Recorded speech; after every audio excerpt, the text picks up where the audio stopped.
तिलोथू प्रखंड के इंद्रपुरी पंचायत भवन के प्रांगण में जन संवाद कार्यक्रम का आयोजन किया गया। कार्यक्रम की अध्यक्षता तिलोथू प्रखंड पदाधिकारी श्री संजय कुमार ने किया। कार्यक्रम में पंचायत के मुखिया श्री उमेश कुमार, पंचायत के सभी जनप्रतिनिधि एवं सैकड़ों लोग उपस्थित थे। अंचलाधिकारी कुमार भारतेंदु ने लोगों के लिए जो लाभदायक योजनाओं के बारे में जिक्र किया, आप भी सुनिए। अंचल कार्यालय से जुड़ी जो भी योजनाएं महत्वपूर्ण चल रही हैं, उनकी विस्तृत जानकारी राजस्व पदाधिकारी महोदय द्वारा आपको बताई गई। उसी में मैं और भी कुछ जोड़ना चाहता हूँ। एक जो सबसे महत्वपूर्ण चीज हमारे कार्यालय द्वारा की जाती है, वो यहाँ उपस्थित सभी लोगों की जिंदगी से जुड़ा हुआ है। आपके बच्चों के जिंदगी भविष्य से जुड़ा हुआ है, उनकी नौकरी से जुड़ा हुआ है। आप लोगों के बच्चों का जो भी आय, जाति, निवास का प्रमाण पत्र हम लोगों के द्वारा बनाया जाता है, वह आवेदन करने के 10 दिन के भीतर हम लोगों के द्वारा निर्गत कर दिया जाता है।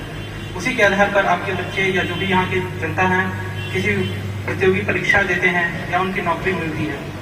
इन सारी जो भी आय, जाति, निवास की जो प्रक्रिया है, ये पूरी तरीके से ऑनलाइन हो चुकी है।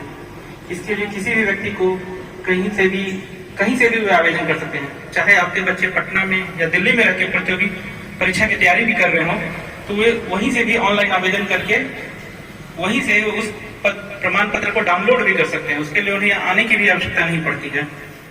अभी जो शिक्षक भर्ती की परीक्षा हुई थी, इसमें इतने सारे प्रमाण पत्र ऑनलाइन किए गए थे कि हम लोगों को कार्यालय 8 बजे तक रात तक खुला रखना पड़ता था एवं 8 साढ़े 8 बजे हम लोग ऑफिस से जाते थे। लेकिन जितने भी प्रमाण पत्र थे सभी को हमने ससमय निष्पादन किया और सभी लोग आराम से परीक्षा दिया। कि पीएम आवास योजना के तहत 63 लोगों को हम लोगों के द्वारा जमीन दी गई थी तिलोथू प्रखंड में, जिसमें से इंद्रपुरी पंचायत के 11 लोग थे। उन लोगों को जमीन उपलब्ध करा दी गई है और प्रखंड कार्यालय से वीडियो सर द्वारा उन लोग को आवास का पैसा भी मिल गया। उन लोगों द्वारा घर का निर्माण भी शुरू कर दिया गया है। उसी कड़ी में आगे बढ़ते हुए सरकार द्वारा एक योजना चलाई गई है, अभियान बसेरा 2।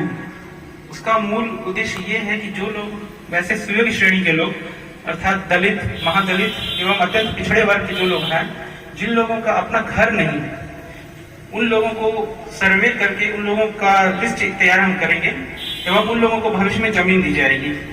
यहाँ पर एक महत्वपूर्ण बात यह है कि यहाँ पर गृह विहीन लोगों को जोड़ना है, भूमिहीन नहीं। हो सकता है आपके पास कहीं भूमि हो, 2 कट्ठा जमीन हो या 3 कट्ठा हो, तो वैसे लोगों को नहीं। जिन लोगों के पास घर नहीं अपना रहने के लिए, या तो वे किसी और के साथ रहते हैं या किराए पे रह रहे हैं, वैसे लोग यदि सुयोग्य श्रेणी के हैं एवं अपनी कहीं भी जमीन नहीं है, तो वो लोग अपना आधार कार्ड लेकर अंचल कार्यालय में आ सकते हैं। या अगले 3 दिन तक आपके जो राजस्व कर्मचारी हैं वो यहाँ रहेंगे। आप अपना आधार कार्ड लेकर आ सकते हैं, उन्हें दे सकते हैं। आपका नाम तो जोड़ा जाएगा एवं उसके बाद हमारे द्वारा उसकी जांच की जाएगी। यदि आप सुयोग्य पाए जाते हैं, आपके परिवार में कोई भी सदस्य सरकारी सेवा में ना हो एवं जमीन ना हो आपके नाम पे, तो निश्चित रूप से आपका नाम जोड़ा जाएगा एवं आपको 3 अथवा 5 डिसमिल जमीन आपको उपलब्ध कराई जाएगी। ये जानकारी मेरे द्वारा आपको दी जा रही है। अगले 3 दिन तक राजस्व कर्मचारी आपके पंचायत सरकार भवन में बैठे रहेंगे। आप लोग आकर अपना आधार कार्ड देकर अपना नाम जुड़वा सकते हैं उसमें। एक और महत्वपूर्ण चीज जो बताया गया, आधार सीडिंग। जो भी आपकी जमाबंदी है, जमाबंदी का मतलब होता है कि आपका जो जमीन है उसका अकाउंट डिटेल वो हमारे कार्यालय में मौजूद होता है। जैसे आपका बैंक अकाउंट होता है, उसमें आपके कितने पैसे हैं उसकी जानकारी होती है। उसी प्रकार जमाबंदी में आपकी कितनी जमीन है उसका जानकारी हमारे पास होता है, पंजी में लिखा हुआ। उसमें से जब आप जमीन बेचते हैं तो वो माइनस किया जाता है, घटाया जाता है, वहां पे लिखा जाता है। तो भी बहुत बार जो अंचल कार्यालय हम लोग या पूरे बिहार के लोग इस चीज से त्रस्त हैं कि किसी की जमीन कोई भी बेच देता है। खासकर रजिस्ट्री ऑफिस में या जो भी, उसका मैं ज्यादा नहीं जाना चाहूंगा कि आप रजिस्ट्री ऑफिस में देखते हैं कि आप जाते हैं, आपकी जमीन आपके भतीजे द्वारा बेच दी गई, आपको पता नहीं चला।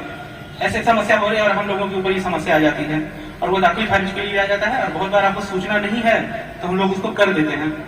तो यदि आप आधार सीडिंग में अपना आधार कार्ड और मोबाइल नंबर को लिंक करवा देंगे अपना जमाबंदी में, तो जिस प्रकार बैंक अकाउंट से जब हम पैसे निकालते हैं तो मैसेज आता है मोबाइल पे कि आपके अकाउंट से इतना पैसा निकला, किसी और व्यक्ति द्वारा भी यदि चोरी चुप के निकाला गया तो आपके मोबाइल नंबर पर मैसेज आ जाएगा। उसी प्रकार यदि आप आधार सीडिंग करवा लेंगे अपना जमाबंदी से, यदि कोई व्यक्ति आप ही का कोई दूर का रिश्तेदार उस जमीन को अवैध रूप से आपके जानकारी के बिना बेच रहा है या फिर घट रहा है, दाखिल खारिज हो रहा है, तो आपके मोबाइल पर मैसेज आ जाएगा। वो होने से पहले मैसेज आ जाएगा कि ये चीज के लिए आवेदन आया है। यदि आपने नहीं किया है तो आप तुरंत कार्यालय से संपर्क करके उस चीज को रोक सकते हैं। इससे हम लोग उम्मीद करते हैं कि बहुत बड़े स्तर पे जो जमीन की अवैध रूप से बिक्री कर दी जाती है आपके रिश्तेदारों के द्वारा या किसी के द्वारा, उस पर रोक लगाई जा सकती है। आधार सीडिंग के लिए आपके कर्मचारी यहाँ उपस्थित रहेंगे। मैं आप सभी से अनुरोध करता हूँ कि अपना अपना आधार कार्ड लेकर आएंगे और आधार कार्ड और मोबाइल नंबर को अपने अपनी जमाबंदी से लिंक करा देंगे।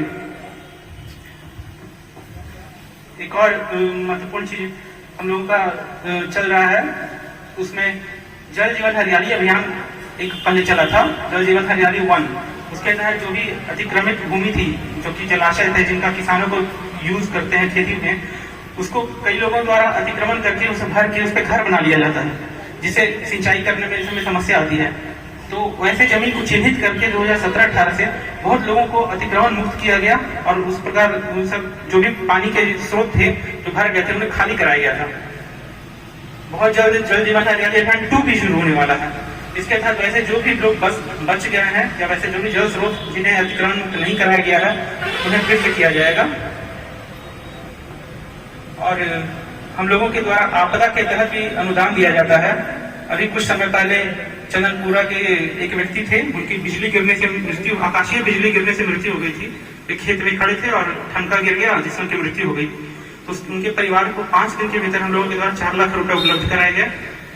इसके अलावा डूबने से भी कभी कभी देखते हैं, हम लोग सुनते हैं कि खासकर हमारे तुतला भवानी है, वहाँ बहुत बार लोग डूब जाते हैं।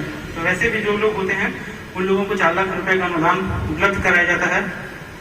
पहले रोड एक्सीडेंट में जो मुआवजा राशि दी जाती थी हम ही लोगों के द्वारा दी जाती थी, परंतु सरकार द्वारा उसमें कुछ परिवर्तन किया गया है कि अब जो एक्सीडेंटल डेथ, रोड पे एक्सीडेंट में डेथ होते हैं, उसकी मुआवजा राशि अब जिला परिवहन कार्यालय, जिला परिवहन पदाधिकारी द्वारा दी जाती है। लेकिन उसमें हम लोगों का भी रोल है, हम लोग रिकॉर्ड बना के अभिलेख बना के भेजते हैं और आपके जो वंशावली है ये सब हम लोग उपलब्ध कराते हैं।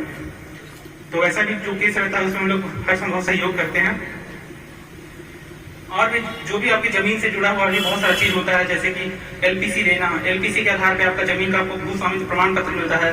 उसके आधार पे आपको प्रधानमंत्री किसान सम्मान निधि योजना एवं अन्य योजना या बैंक से लोन लेना हो, वो सब का लाभ आपको मिल सकता है यदि आपके पास एलपीसी हो तो। इसके अलावा हम लोगों के द्वारा हर शनिवार को तिलौतू थाना एवं मंझौर थाने में भूमि विवाद की बैठक की जाती है। यदि आपका जमीन से लेकर किसी के साथ कोई विवाद चल रहा हो, चाहे अपने परिवार से या फिर कोई आपके अगल बगल वाले रहने लोगों से, तो आप एक आवेदन, सिंपल सादा कागज पे एक आवेदन आप लिखेंगे मेरे नाम पे। उसमें आप अपना जिक्र करेंगे कि आपका नाम क्या है, आपके पति या पिता का नाम क्या है, आप किस गांव के निवासी हैं और आपका किसके साथ विवाद है, वो विवाद किस चीज को लेकर है। बस आप इतना आवेदन लिख के मेरे कार्यालय में जमा करते हैं। उस आवेदन के आधार पे हम नोटिस करते हैं, एक नोटिस आपको जाएगा, एक आपका जिससे विवाद है एक नोटिस उसको जाएगा, और उन दोनों को शनिवार को बुलाया जाता है थाना में और दोनों पक्षों का कागज को देकर समझौता कराने की या सुलह कराने की कोशिश की जाती है।